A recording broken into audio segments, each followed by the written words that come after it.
Il devait juste dîner. Quand les regards remplacent les mots. C'est l'approche silence complice. Parfois, le désir n'a pas besoin de se dire.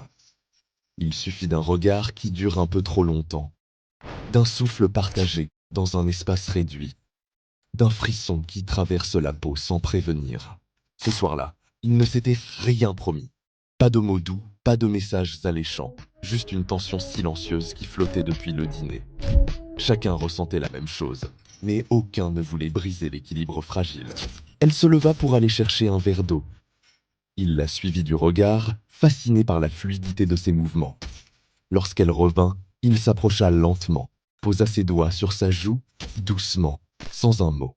Elle ferma les yeux, accueillant le contact, inclinant légèrement la tête comme pour mieux s'offrir à cette main douce et ferme. Le premier baiser fut long, presque timide, un test silencieux. Puis les doigts se mirent à parler. Un frôlement sur la nuque, un effleurement du bras, un souffle contre l'oreille. Les habits tombèrent un à un, non pas déchirés dans une urgence brute, mais déposés avec soin, comme si chaque vêtement dévoilé révélait une émotion enfouie. Les préliminaires y étaient un dialogue muet. Des baisers sur les clavicules, des caresses lentes sur les hanches, des regards intenses qui remplaçaient 1000 mots. Il connaissait chaque zone de son corps qui la faisait frissonner. Elle savait exactement comment faire vibrer sa peau. C'était une chorégraphie sensuelle, faite de soupirs étouffés et de gestes assurés.